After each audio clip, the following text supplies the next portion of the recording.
Final and irreversible was the phrase used in the 2015 Seoul-Tokyo agreement meant to resolve the issue of Japanese wartime sexual enslavement of Korean women. But the deal's credibility has been dealt a blow after a special task force launched by the Moon administration and released the results of its review on the agreement today, strongly criticizing it and revealing previously unconfirmed secret agreements made between the two governments. Kwon Jang-ho has this report.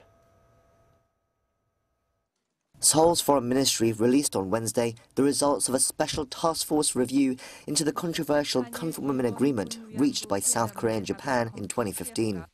And as hinted by the foreign minister the previous day, the review was strongly critical of the deal. One of its main conclusions was that there was too little communication with the victims themselves, for which the foreign minister apologized on behalf of the previous Park Geun-hye administration. The fact that a victim-centered approach was not sufficiently taken to resolve this human rights issue has caused heartache to the victims, their families, and the wider public who have supported them. And as foreign minister, I find it regretful and unfortunate.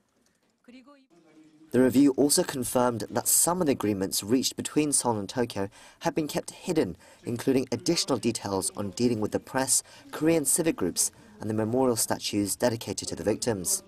The statues have been one of the most contentious aspects of this issue, with Japan making strong calls for Korea to remove them. Although publicly Seoul has said it was not within their jurisdiction, the undisclosed agreement again had Tokyo stress that Seoul take steps towards getting rid of them. However, despite the task force criticism of the agreement, Seoul has not confirmed how it will move forward. The foreign minister has previously said the government will take the task force review into consideration when formulating a new policy, but that it also needs more consultation with the victims and related parties. Tokyo, meanwhile, has held firm in response, saying there's nothing wrong with the current agreement and that they would not accept any changes.